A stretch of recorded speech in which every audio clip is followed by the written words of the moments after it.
Welcome to the Plant Cunning Podcast, where we explore a relationship to plants, other people, and the mysteries of nature. Coming to you from the high Allegheny Plateau in central New York.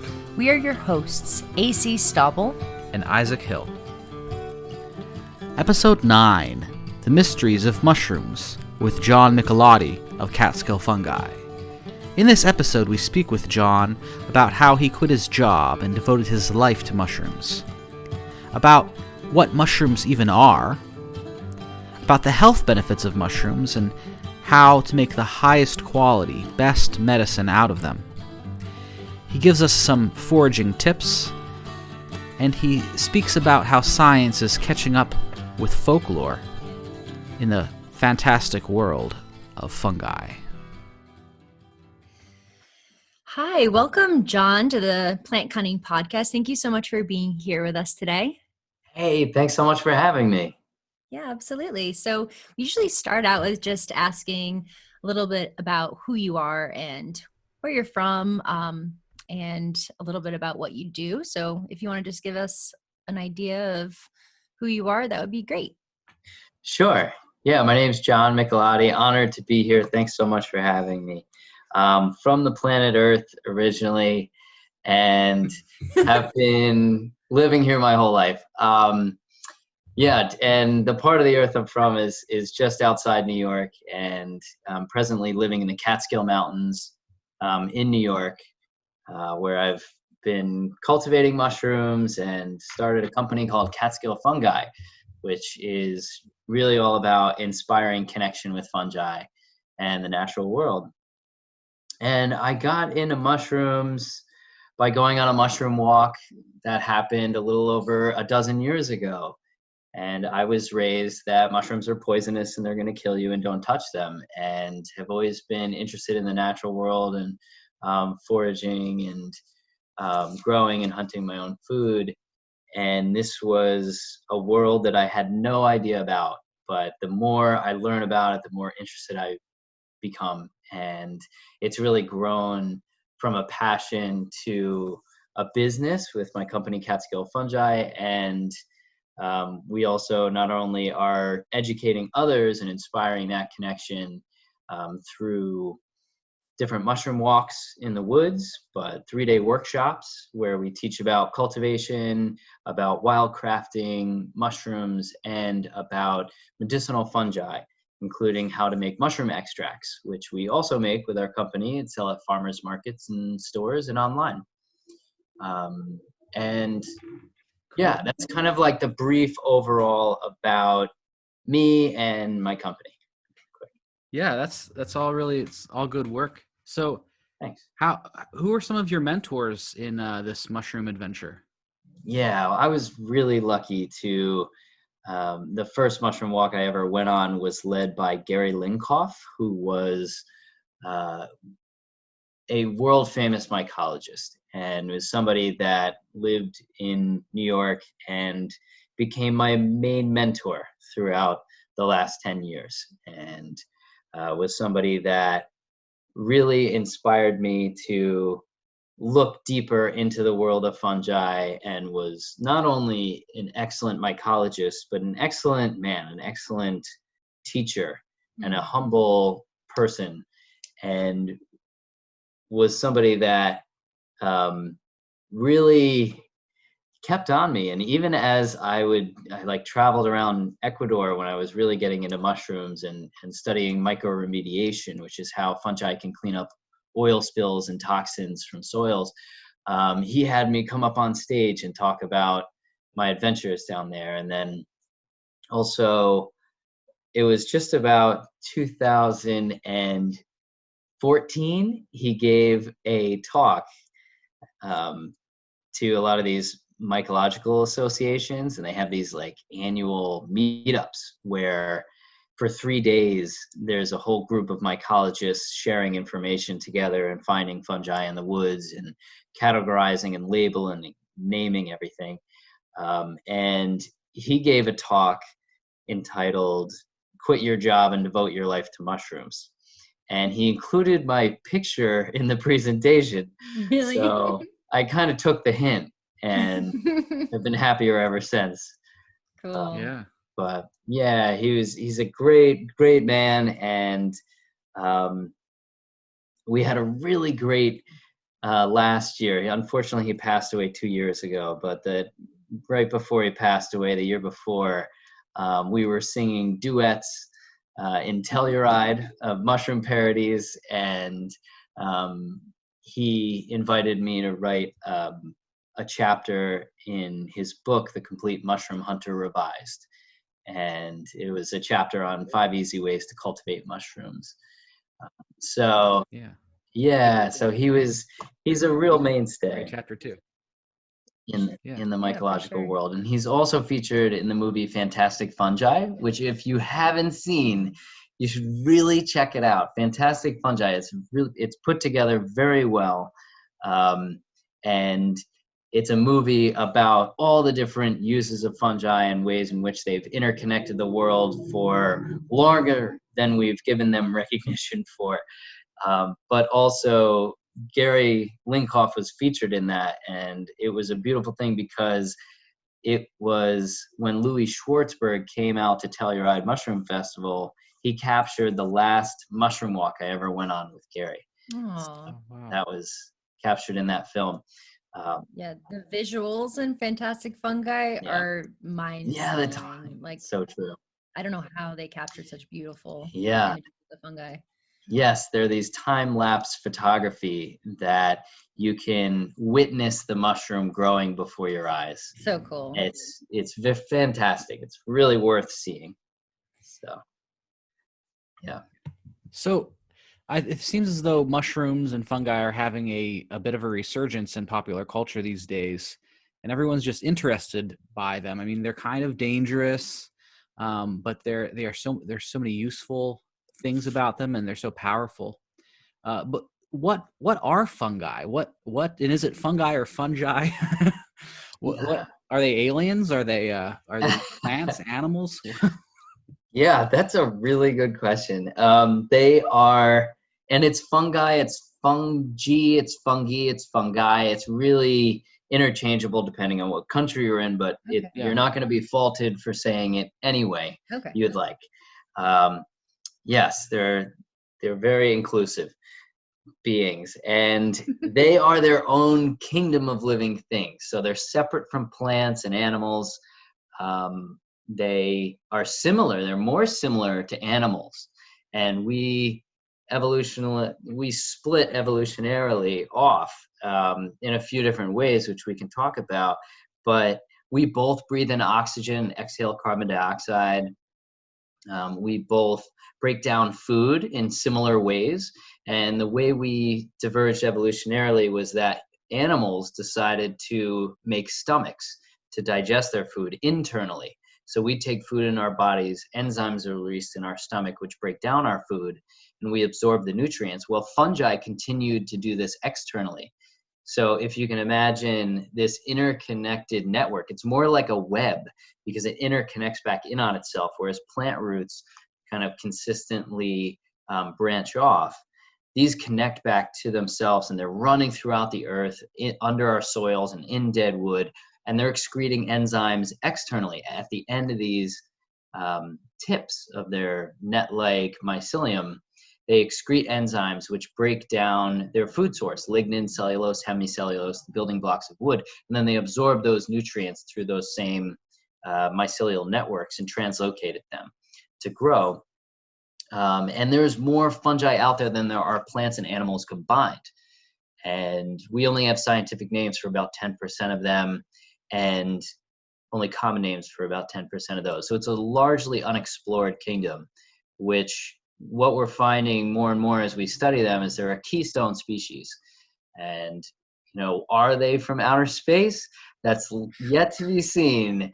There's a basic life cycle of fungi where mushrooms that you see above ground fruiting either on the side of dead wood throughout the winter time here in the Northeast, or fleshy fungi that are fruiting from the ground during the warmer months. They produce, all those mushrooms are there to produce spores, similarly to trees producing fruit that make seeds to spread and grow more trees. Mushrooms make spores, which are microscopic and are everywhere all around us. And then every breath you take, you're breathing in thousands of different spores. Oh, wow. And these spores travel the globe, they float around, and they're incredibly resilient. And when they land on a substrate that they like to grow in, they start that interconnected network called mycelium. And from mycelium is like learning the word tree, where the mycelium is alive 365 days a year in an interconnected network that you don't even see because it's below ground or it's within the soil or it's within dead wood. And from that mycelium fruits mushrooms. So mushrooms make spores, spores make mycelium, mycelium makes mushrooms. But So spores are incredibly resilient. Well, I'm sorry, what were you saying? so the mushrooms are more like a fruit. They're the fruiting body. That's right. And then the spores are the seeds. Okay, yeah. Yeah. And the spores are incredibly resilient. So you ask about like mushrooms from outer space. They've taken ice core samples from Antarctica of spores that were in the atmosphere millions of years ago, and they've gotten them to germinate in fruit. So Wow. they're incredibly resilient, and that kind of leads theorists to hypothesize, well, it's hard to prove this, but if spores could have been frozen in rock and ice and traveled to the earth in meteorites, they could have potentially started life on earth, because some of your earliest multicellular life is a fungi like bacteria. So Cool. yeah, it really begs the question, are they from outer space? They are somewhat alien looking. Yeah. But so you took your mentor's advice and you did quit your job and devote your life to fungi. So how did you do that? Because I know a lot of people would love to do that kind of thing. Yes. Yeah, that's a really good point. And in fact, I started giving a talk this past year. I gave one to the Telluride Mushroom Festival about how to quit your job and devote your life to mushrooms, because there's a lot of different ways of doing it. And I interviewed a lot of other people that did the same thing, to follow their passion and grow their passion into a lifestyle that supported them financially and throughout their whole lives, and support their way of being and their values. And there's some common threads there. Like for me, I mean, it takes a lot of work, as you can imagine, but I really did a lot of research, and I visited probably 24 mushroom farms, and I said maybe growing my own mushroom farm was the way to go. And I really worked one job while doing a lot of research for mushrooms on the other, in my free time. And it was only until I kind of found something that I felt like would work for me and looked good on paper. It's kind of that boring work of, finding out whether it's actually going to be able to support the lifestyle you choose. And before I found something that worked, I mean, it took a couple of years of finding what that would be. But yeah, once I found it, it's really a leap of faith, and thinking, will this work out? And fortunately it has over the last few years. I also recommend seeking out advice from people a lot smarter than you. Like I did. I constantly seeked out advice from people that were, had done it before, or had skills that, I hadn't yet acquired. And so always recommend, learning from others around us is really the way to do it too. Yeah, so you mentioned in the intro that Catskill Fungi focuses on mushroom extracts that you sell at farmers markets and education. So do you want to tell us a little bit about the medicine that you make, the mushroom extracts? Sure. Yeah, so we make mushroom extracts, triple extracts from fruiting bodies that are grown on our family farm or wild crafted in the Catskills. or linked up with local farms within 2 hours that we're sourcing mushrooms from. Used to grow all the mushrooms ourselves, but there's really only so much time in a day. So we started sourcing lion's mane from a local farm around here that's certified organic. And that's cool too, because you're supporting another local grower who's dedicating their lives to mushrooms too. So that feels pretty good. Yeah, it's great. But we love going out wildcrafting out in the Catskills as well. So most of our mushrooms are wildcrafted and are grown in the pristine mountains. And it's important to know where your mushrooms are coming from. And once we harvest the mushrooms, we dehydrate them. Well, first we sun dry them, because whether you're eating shiitakes or button that you're finding at the farmers markets, or growing them yourself, or getting even button mushrooms at the store, if you take your fresh mushrooms, or your dehydrated mushrooms for that matter, and you put them in the sunlight, in direct sunlight for 4 to 6 hours a day, they'll hyperaccumulate vitamin D by the factor of 100. So that's so important, especially in the north. Yes, especially in the north in the wintertime, when we're covered up, when we're outside in the short hours of the daylight. To get enough vitamin D in your body is really an essential thing for us. So we do sun dry our mushrooms first before dehydrating them, and then we grind them up into a powder, and we do an alcohol extract, a cold water extract, and a triple decoction, or a hot water extract. And then we combine those liquids into a form so that our alcohol percentage is around 30. And this is something we've been making for quite a while. We also teach people how to do this. And through our 3-day workshops and a variety of other workshops, there will be a couple coming up at the New York Botanical Gardens online in the springtime. But yeah, these mushroom extracts we sell at farmers markets and stores, and it's a really great way to do it, because we see our customers week after week, and we get feedback directly from our community, and it's from the support of our community that we're still here. And so that's one of the main values of Catskill Fungi as well. So it's important to, why is it important to have a triple extraction as opposed to just like a single extraction or double extraction, and of the fruiting bodies instead of the mycelium or something like that, which in a lot of health food stores, if you go, you'll just get, one kind that is made from mycelium instead of fruiting bodies. It's a great question. And it's one that as mushrooms become more popular, that consumers should be aware of.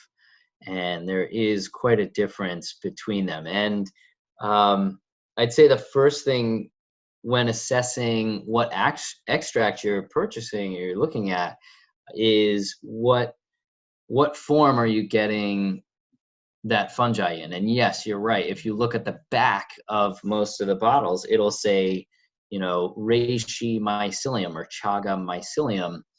And there is quite a difference between the mycelium and the fruit body or mushroom. And it's technically not legal for people to be putting mushroom on the bottle if they're using mycelium, but a lot of companies are still doing that. A lot of companies are still putting mushroom on their label, even though it's not the actual mushroom.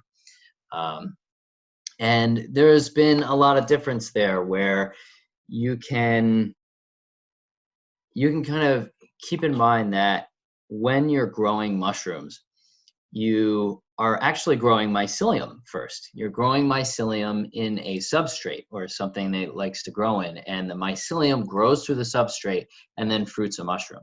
Now, in order to grow mycelium in a substrate, it takes a lot less time to then harvest that substrate and make an extract than it does to actually change the conditions to fruit a mushroom. Can take months. So it's a lot easier just to grow mycelium than it is to wait 3 more months and put all that energy and humidity and light into them so that they fruit mushrooms in order to harvest them and make a higher quality product. Now, mushrooms themselves are just condensed mycelium, but the medicinal compounds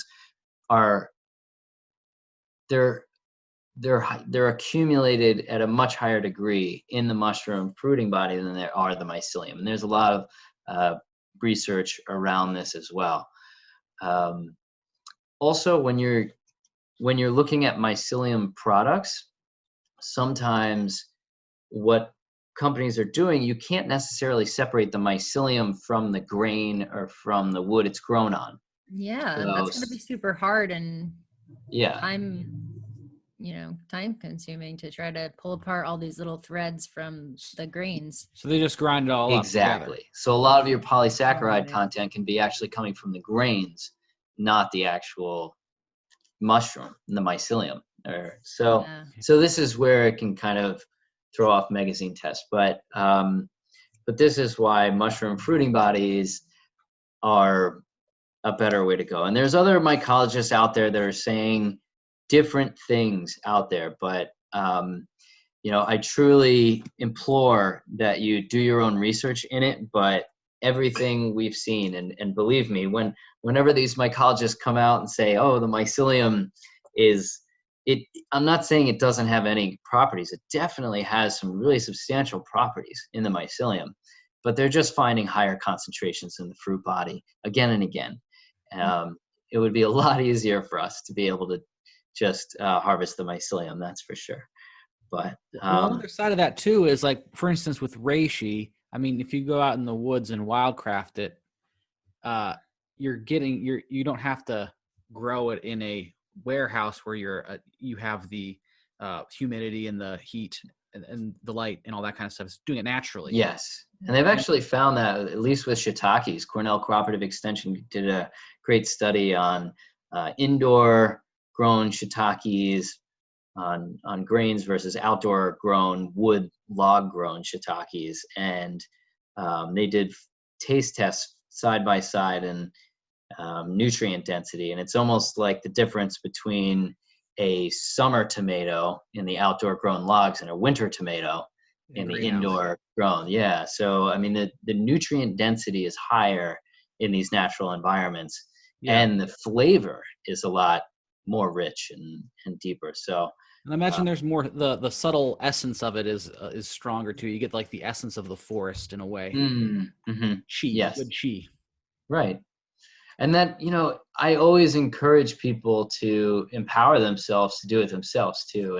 And obviously you should know your mushrooms if you're going to pick them. I always recommend people triple check their mushrooms, get 3 pairs of eyes on it, agreeing that it's the same thing. But by wildcrafting your own mushrooms too, you should also be aware of the environment. You should know that it's coming from a pristine source, because if it's coming in an area that has been polluted or they've sprayed within the last 100 years even, you could be upcycling certain toxins from the soil. So knowing where it's grown is important. And then as far as the triple extract goes, this is something you can do yourself at home as well. You don't feel so intimidated by it, but each one of those extracts is getting a certain types of compounds. So an alcohol extract generally gets your sterols, ergosterols, and things like this, which are strong for antiviral and have immune properties to them. Your cold water extract gets enzymes, and your hot water extract is going to be getting your polysaccharides, which is a lot of your also immune modulators and things like this. So this is why we do the triple extract, because each one of those processes gets different things from the mushroom, which then get combined and potentized. What was the other thing? So it's also important in the case of chaga to do an alcohol extract, because there's certain things within the chaga, like the outside hard black conch they're loaded with betulin, which is really excellent in terms of being anti-tumor. And your body can't really absorb betulin, and you can make tea out of it, but it kind of runs right through you. But if you put it in alcohol, that betulin transforms to betulinic acid, which your body can absorb. So Yeah. it's kind of through these three processes that we found, and most scientific studies will have one of these processes and show, based on this process, this amount of grams, and this calculation, we've yielded this result. So when we were first, I used to make mushroom extracts for friends and family and myself for a while before I made the jump. And it really just came naturally to start the company, because there was a lot of people that were interested in mushroom walks, and there was a lot of people that were in the health food store. They had mushroom extracts coming from the other side of the country, and then they had local plant extracts. So when I asked them if they wanted local mushroom extracts, they got really excited. But I really spent a lot of time. If I was going to do this commercially, I was going to try to create a product with the most integrity as possible. So I started peeling through the scientific studies and finding which extract processes yielded certain results, and then I combined those. And so a lot of these were done with fruiting bodies, and were specific types of extracts for a certain amount of time, and everything else. So it took a long time to figure that out and put it together and combine them. But it really makes the difference. And I'm happy to see people at the farmers markets again and again, week after week, and hear how it's positively affected their lives. Yeah, that's so cool. And so you recommend mushroom extracts over taking a capsule or doing a tea or decoction because it's extracting all of these different constituents? I do, yes. First of all, I recommend incorporating mushrooms into your life in whatever way you're comfortable with. And if you have a source of something that's local, like, great. Just try it out. It's not going to be bad. If you have source of tea and you want to start drinking tea and you like that, then do that. But if you're coming to this for the first time and you're ready to take, just anything, then I would say really look into liquid extracts. First of all, liquid extract in no matter what you're taking, is the most absorbable form for your body. You're going to be absorbing the most from a liquid extract than you would a powder, hands down. Okay. And then as far as certain companies out there, they're sometimes selling powder that you mix up into a liquid. You really want to be sure of what process they're doing. There's even some companies that I've seen that have excellent branding out there, but they're using raw mushrooms. They're just putting raw mushrooms in a powdered form, which have not been extracted. So your body can't even digest that. It's a really tough one. Like, I always tell people when we're doing mushroom walks in the woods that you always cook your mushrooms. Yeah. You always cook your mushrooms, because even the raw ones at the salad bar, like, those should be cooked, because the mushroom cell walls are made of chitin, and chitin is the same exoskeleton cell wall as lobster shells, insect shells. Like, it's a very hard, dense material. And most of us, because we've been cooking food for so long, we've evolutionized out of having the digestive enzymes to break apart chitin. And so there's only like a tenth of us that still have those digestive enzymes that can break down chitin. So by heating our food, you're kind of you're opening up that chitin, and you're able to get the nutrients. And without doing that, not only can it be a little bit taxing on the liver, but you most likely won't be getting most of those nutrients from eating raw mushrooms. So it's one of these things that some people are just jumping on the bandwagon of the popularity of mushrooms, but they're not doing the research in what's healthy for them. Knowing whether look on the back of the box, see if it's made with mycelium or fruiting bodies, see if it's made with wood grown fruiting bodies is certainly better than grain grown. Okay. And then also noting what process they're doing. And that's a really hard one to find out, is like what process each company is doing to get to a capsuled form. And I know people that have taken capsules before and were drinking reishi tea, switch from that to taking our Catskill fungi liquid extract of reishi, and they noticed a potent difference. Like I ask people, they say, "Oh yeah, I've been taking mushroom capsules for a while." I say, "Great, how do you feel?" And they say, "Well, I don't really feel a difference." And if you're not, if you're taking reishi or lion's mane and you're not feeling a difference, you might want to consider either making it yourself or finding a more potent source. Yeah. So if you do want to make your own reishi tea, how do you do that? Is it as simple as just pouring hot water over some cut up reishi? Yeah, it's a great question. And there's a lot of ways to approach that. And just as a last aside for the last comment I made, I do also just want to say that, every person's different. And, what works for me may not work for you or for the next person. What works for me now may not work for me later. And so also just note that, there are no silver bullets out there, and that like people, just to be open to that. So mushrooms are going to solve all of our problems? No, they will. They will, but not all at once. So that being said, if you want to make reishi tea, I really like starting, well, first of all, grinding to a powder increases surface area. So you're going to be getting the most out of it by grinding it to a powder.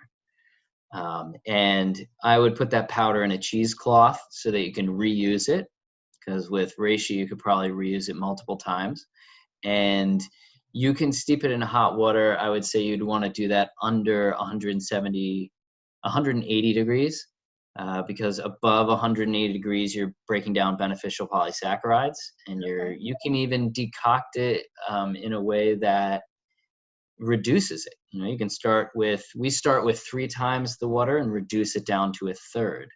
And so that means that you're kind of accumulating those benefits. Now, the flavor after you do that is pretty potent. So some people just like to steep their reishi for maybe 15 minutes. And then you can pull that cheesecloth out with the reishi in it and reuse it again multiple times. Now, after you were to make your reishi tea, and maybe you're getting your reishi at like a local health food store, or your dried reishi at a local health food store. There's all sorts of different ways online that you can source it as well. But even after you're making and steeping that reishi tea, and maybe you're finding that it's a little bland after you've steeped it maybe like 4 times, 5 times, I recommend taking the next step and taking that powdered reishi and putting it in vodka or rum or something to kind of now take it to that alcohol extract. Because then you're making your own tincture, and you can really help to boost your immune system. I always recommend people use these mushrooms with reverence and really appreciate them for everything they have to offer. So, maybe after making the tea, try the next step of getting all those medicinal benefits from it. Yeah. So what are some of the benefits of reishi and chaga, and what are the mushrooms that you take every day? Yeah. So reishi, I feel like, is your best overall mushroom. It's one that modulates. So it modulates the immune system, blood pressure, blood sugar, cholesterol. And what that means is if you have an overactive immune system, such as an autoimmune disease, or if you have seasonal allergies, reishi can help to lessen that. It's also an anti-inflammatory. So that's a good balance to have an anti-inflammatory that's also an immune modulator. But by modulator, that means that if your immune system is too low, it can bring it up. So it can help boost your immune system if it's a little low. And so this is the same thing with like blood sugar, cholesterol, and blood pressure. It really balances it. It helps your body balance itself naturally. And it's also something that is an antiviral, and something that can be really excellent for the nerves. And what's going on here is that it's helping your body create NK cells, T cells, your immune cells. It helps your body naturally create your body's own cells to do these functions. So it's not like adding something to your body that's not natural. It's something that's helping your body function optimally. And so reishi, and these polysaccharides that are in nearly all mushrooms, in different levels, different polysaccharides. There's about 160 different polysaccharides within reishi, maybe more. And this is why it's one of kind of the best overall. This is, I think, since it helps people, it helps the body balance itself. This is where people have report sleeping better. People that haven't trouble sleeping, it's something that if you take before bed, it can help you sleep. It doesn't make you drowsy, it doesn't make you tired, but it's something that helps balance the rhythms of the body. Other people report just more even energy levels, less spikes and dips. Also within mood, there's a lot more even keeled. And yeah, it's one of these things that's pretty miraculous in that way. Oh, go ahead. So cool. So that's probably something that you take every day? Yeah, I take reishi every day. I take lion's mane and chaga every day. Okay, cool. And lion's mane's excellent for brain function. It's pretty wild stuff. And it looks like a lion's mane if you ever see it in the wild. And it's a delicious edible that has the taste and texture of crab meat. Oh, yeah. It's really amazing, just sauteed in a little oil and butter, but there's so many ways in which you can cook that mushroom. It's one that grows in the fall on beech trees, and it's an easy lookalike. It's one of your top 5 lookalikes that do not necessarily have poisonous lookalikes. So okay, it's a that's really ID. Yeah, it's an easy ID. Hericium ernaceus is the Latin name, and it's one that is really excellent for brain function. It has hericines in it, and that can pass through the blood-brain barrier intact and regenerate the myelin sheaths of your nerves. So what does that mean? That means that these compounds that are in there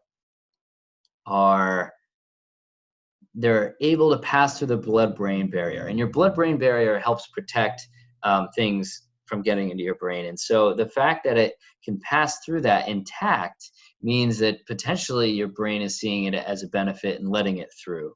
A lot of other medications are changed if they're trying to come through the blood-brain barrier, and they can regenerate the myelin sheaths. So your myelin sheath, if you think of your nerve like an electrical system, where let's just take an example of a light switch.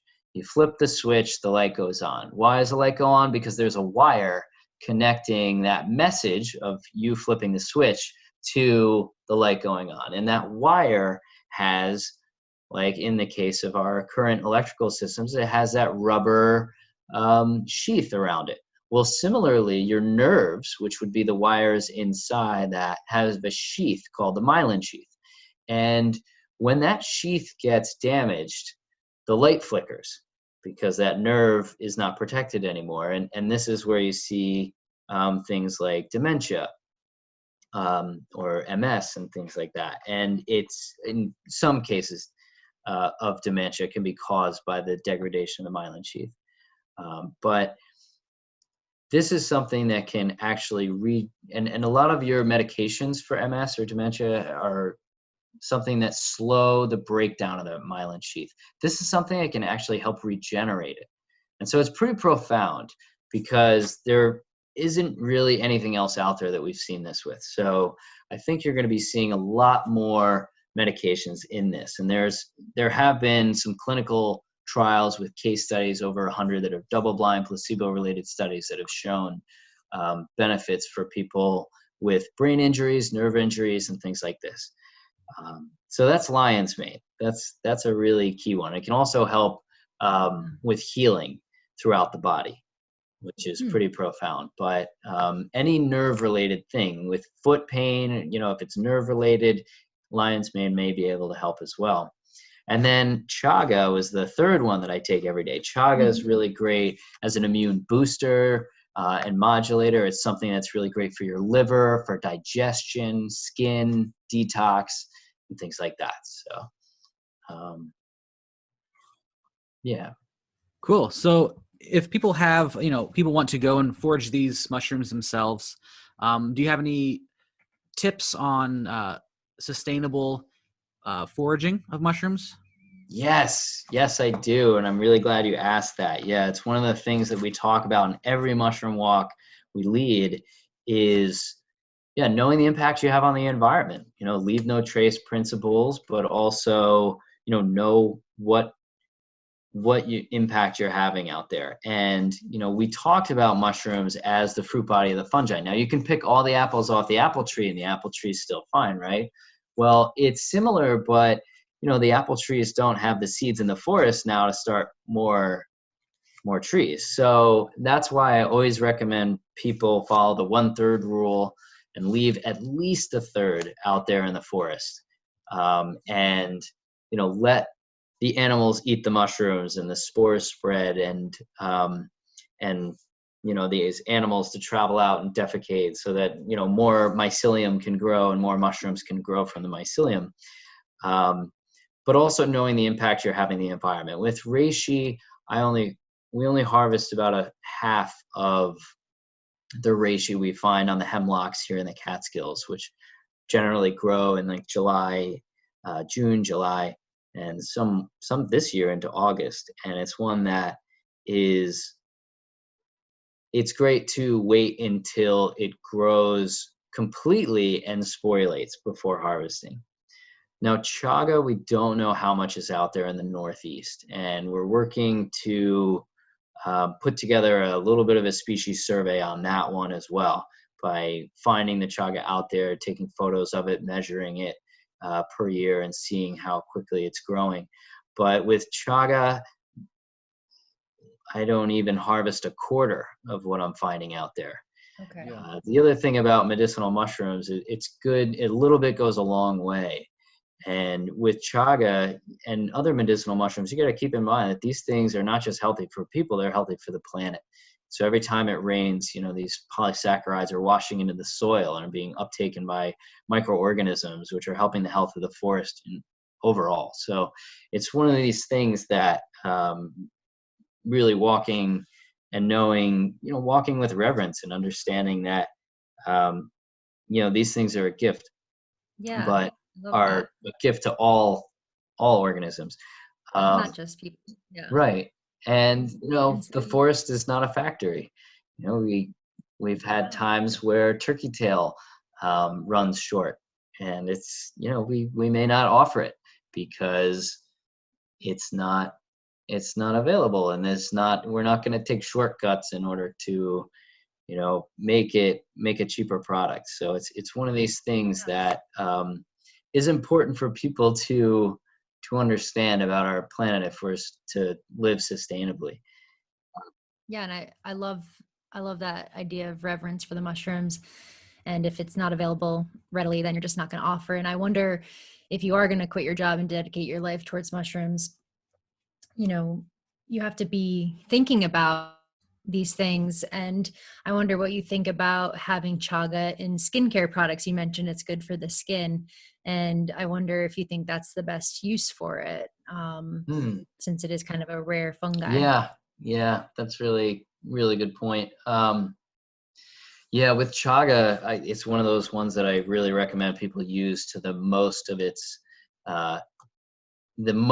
degree, because we don't know how much is out there. And it's one of these things that even after we do a triple extract, we save that chaga, we grind it up. We work with local herbalists to make skincare products like facial scrubs and things like this. We will we've done like mushroom beers with it. Even afterwards, we've make tea for it for workshops and things. You can really use it to the bulk of its ability.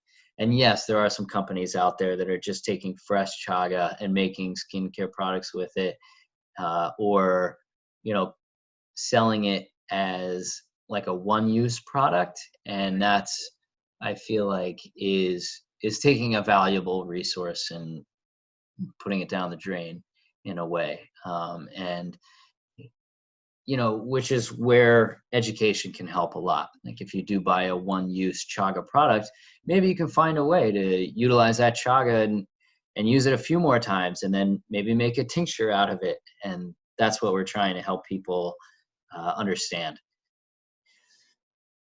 So mushrooms, they seem to have such a big part of our culture, but also a scary part. It's like an underground. They're it's Yeah. kind of like how they actually are mostly underground, mostly unseen. But there's a lot of ways that that in the past, like there's folklore of mushrooms and how they are used, or how they move and what they do, that now science is catching up a little bit. So what are some of those ways that you've found where folklore and science are intersecting? Yeah, that's a really good point. It's true, they are so cryptic, and this is where I think a lot of people on this part of the world, in the Northeast and in North America, it just hasn't excuse me, it hasn't been in the culture for a very long time. It wasn't in the Western European culture as much. It's much more in Eastern European culture. And it's one of these things that, people have survived off mushrooms for a long time. And so they're much more familiar with them. And there are certain things that you see within folklore throughout different parts of the world, but a lot over there and in Asia, where there's associations with mushrooms and lightning and things like this, and you may have seen like depictions of mushrooms and lightning like often, and it's one of these things that, yeah, okay, with lightning comes rain, and mushrooms themselves are 90% water, and they generally fruit after a good heavy rain. And so, yeah, that could be part of it. But more recently, in the last couple of years, they found a mushroom that only fruits after lightning in Europe. And so it's one of these things that other scientists have kind of looked deeper into, and they found that there's certain, by pulsing electricity in mushroom logs, like if you're growing logs outdoors, you basically drill holes in the log, and you put the mycelium in there, and over the course of the year, the mycelium runs through the log and then fruits mushrooms. And what they found was, if they pulse electricity through the mushroom log between 50,000 and 100,000 volts for 1/10 millionth of a second, it will actually double the shiitake crop yield. Oh, wow. And so it's really wild that, science is catching up with folklore in a way. They're taking keys from, observations, which is really what science is anyway. We're observing things and finding that it works again and again. And that's what we're seeing in our folklores, is because it's been depicted again and again. Now science picks up the study, and they're finding that, yeah, that it's somewhat valid. And I feel like you're going to see a lot more of this, because if fungi are 90% water, electricity is certainly going to affect them. And fungi have been they've been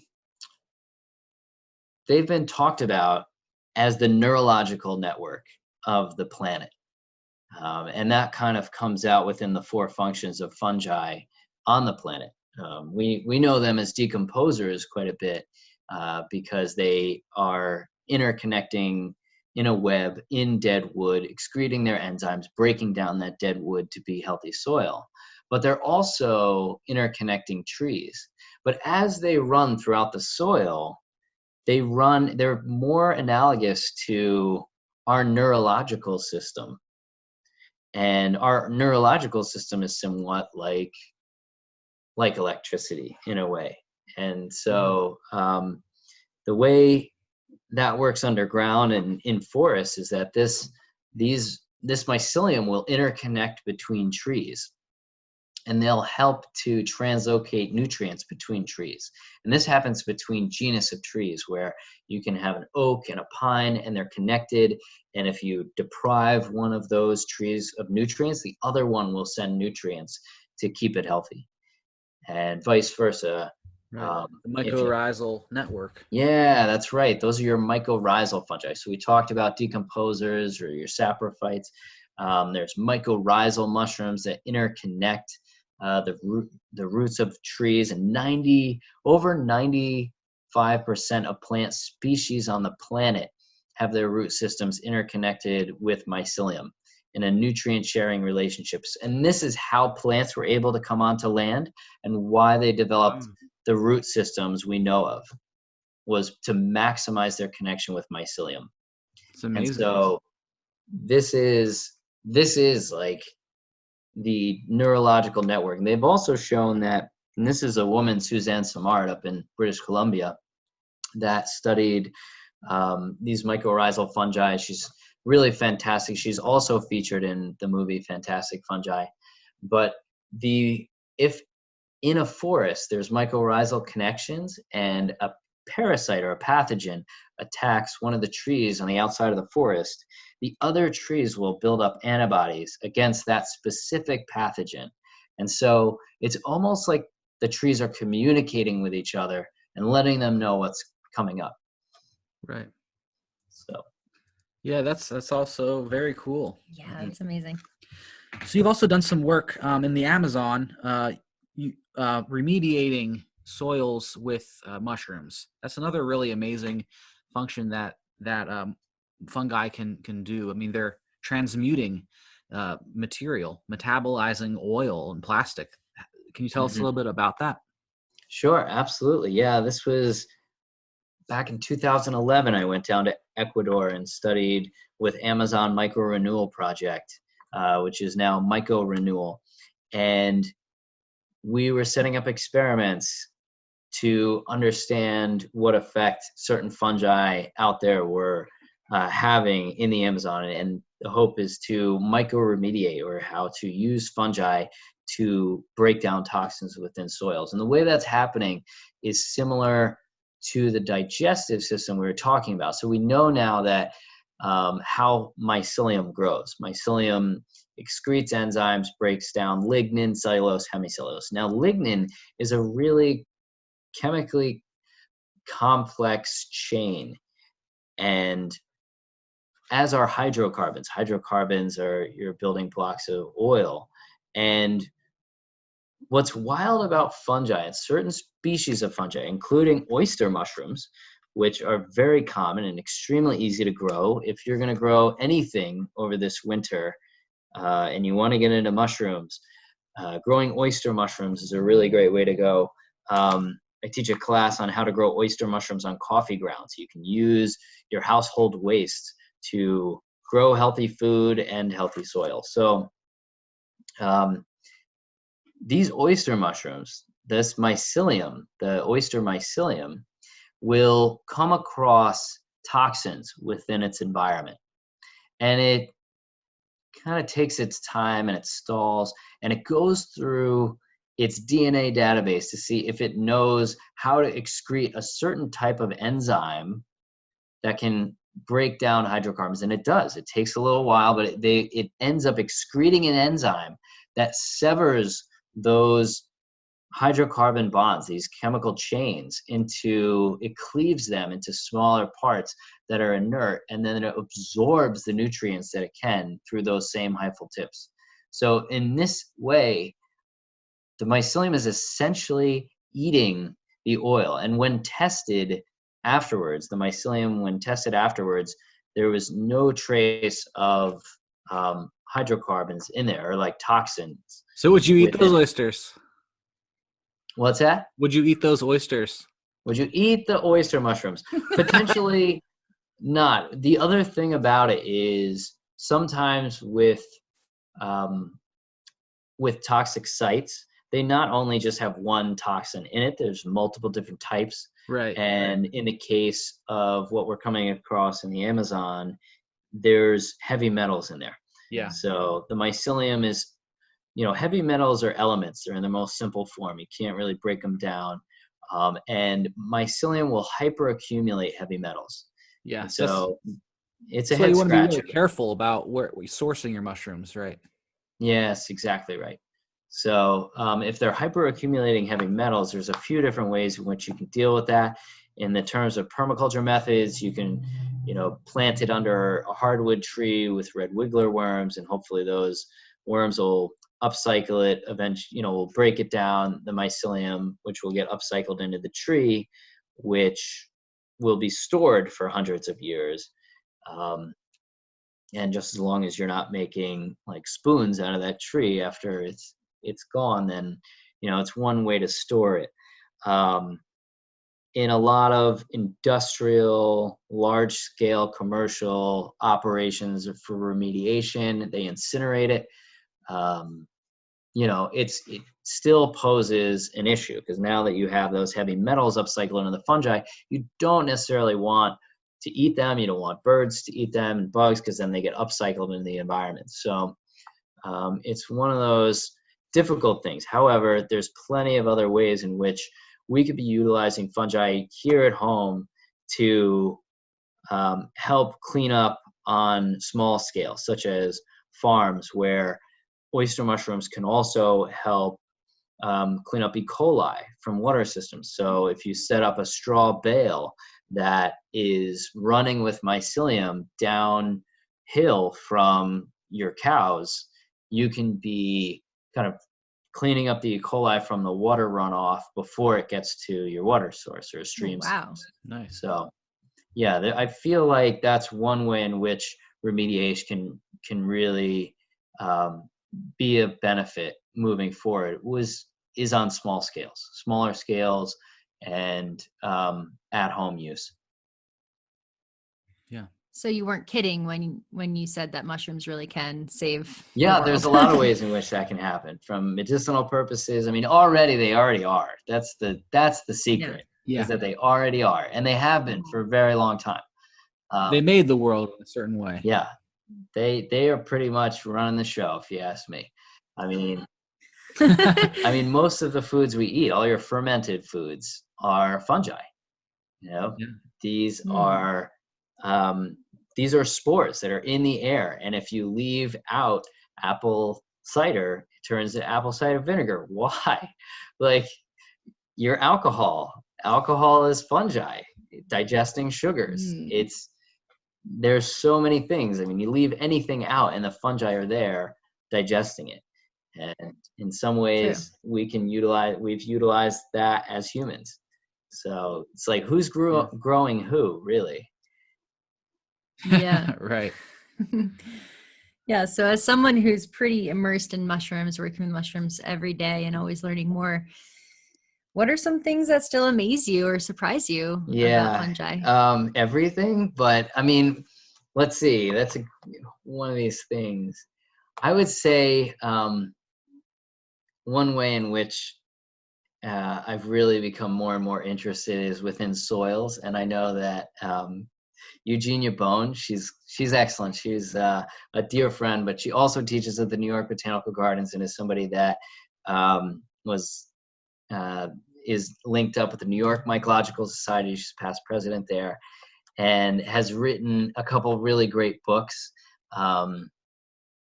Mycophilia is one of them, and it talks about all these fungi loving people around the world. But she most recently came out with Microbia, which talks about all these little tiny things within soil. And she says that mycology is the gateway science to microbiology. And it's true. I mean, the more I learn about what's going on in the soil and how the fungi are actually interacting within the soil, and the way in which they are basically taking this symbiotic relationship that's happening between trees and mycelium. You know, the baseline that people are being turned on to is excellent. You know, they're communicating. The fungi are mining nutrients like nitrogen, phosphorus, and water, and translocating that to trees in exchange for sugars that the tree is making through photosynthesis. Well, not only is the fungi getting nutrients from these trees, but it's also getting carbon that the trees are accumulating. And as we're looking into our global warming, we understand that, you know, there's got to be something we're doing to accumulate from the atmosphere, carbon from the atmosphere. And so not only are the fungi taking that from the trees, but they are storing it in the form of glomalin. And glomalin is something that mycelium is making underground. And what glomalin is it's almost like this porous glue that helps bind soil together. And since it's porous, it helps create pockets of oxygen and water that can be sourced by other bacteria within the soil and other fungi. And it's like little catacombs that different like archaea can help access. And it's literally building soil. And this is one of our major issues in the world today, is the fact that we're depleting soil. And so if you can find a way to store carbon and build soil just through linking with mycelium, I mean, it's fantastic. So the more glomalin there is, it helps bind soils together. So there's less erosions, less runoff, less landslides, less like major cataclysmic events because you're storing carbon. And, you know, most of the carbon is stored in the fungi. And so not only are the fungi helping to create this glomalin and store healthy soil, but they are trapping nematodes in their lassos, and they're nearly carnivorous in some forms. They are creating all these different pathways, and even the dead mycelium gets uptaken by bacteria, and just the vast network that's going on under our feet is incredible. And just to give you like a little bit of scale, in every square inch of soil there's a mile of mycelium. And this mycelium is comprising about 15% of that soil. Now, if you were to take a gram of soil, I think there's something like 10 to the 13th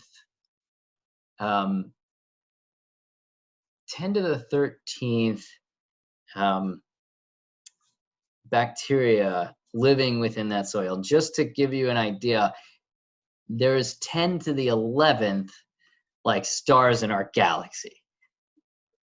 Stars in our So I mean, it's just the amount of life that's within our soil.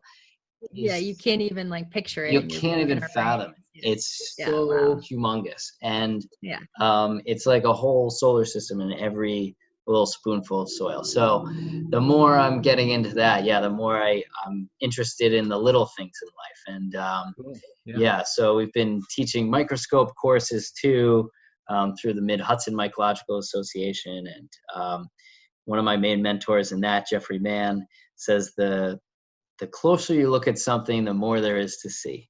It's a really infinite. You can look into any direction infinitely. So we're almost at the end of the interview time. How can people get in contact with you? Take your are you offering, or how, like, have you been offering walks, or is that kind of shut down for the coronavirus? Do you have plans for the future for walks and your products? Yeah, thanks for asking that. Yes, people can get in touch with me. They can go to catskillfungi.com, and check out our events page. We're redoing the site now, but we'll have our 2021 events coming up soon. We'll be doing some more online events. We're planning for spring and summer, and we're hoping that we'll be able to do in-person events. We weren't doing many public walks this past year, but we did do private walks where I would come out to people's land and we walk around and they get to know what mushrooms are growing on their property and maybe how to cultivate mushrooms and things like that. I want We're doing that. some, yeah, it's a lot of fun. We will be doing a 3-day workshop at Menla Mountain Retreat in Phoenicia. We did one in the fall and it was very successful. And they have really excellent protocols with staying safe. We had masks on the entire time, and it was well worth it. We had a great turnout, and that'll be posted on the website soon enough. And what we're working on right now is hoping to have an outdoor inoculation education space in Big Indian on the family farm, which will hopefully have set hours come the springtime, if not summer next year. And yeah, you'll be able to source our products online if you go to catskillfungi.com. And the other thing I can say is, the mushroom world is very big. If you're not out in the Catskills, that's okay. There are mushroom companies around you, and there's mushroom clubs around you, and there's ways in which you can connect with mushroom people, and they're very inviting people, and they're people that will happily share their knowledge and help you along with your journey and your interest in fungi. And that's really what Catskill Fungi hopes to be, is a springboard into mycology for a lot of people. And one way in which you can connect with people is through your local mushroom club. And if you go to nammyco.org, NAMYCO, nammyco.org, that's the North America Mycological Association. And they have a list of clubs all over the world, all over the United States and in Canada and Mexico. So you can find your local club and get out in the woods with people that know their mushrooms and start learning and building knowledge and foraging and things like this. There's heaps of books that I could recommend. Of course, Gary Linkoff's Audubon Guide to North American Mushrooms is a great way to start learning. There's certain websites like mushroomobserver.org or iNaturalist. There's a great way to post pictures and get people to help you identify mushrooms. But I'm happy to connect with you. If you're interested, you can email me at john@catskillfungi.com. I'm happy to connect you with local mushroom resources and things like that. So, yeah, cool. John, you're such a wealth of knowledge. Every time I talk with you, I learn so much, and I really appreciate how generous you are with your knowledge and how excited you are about fungi, because it's contagious. So thank you so much for being on the show. Oh, thanks so much, AC. I really appreciate it. Thank you, Isaac. I appreciate what you're doing by sharing this knowledge, by getting it out there to people and inspiring people to connect with their herbs, with their plants, with their fungi. And yeah, I'm always happy to be another mycelial node that helps translocate nutrients to all us other mycelium out there. Yeah. Thank you, John.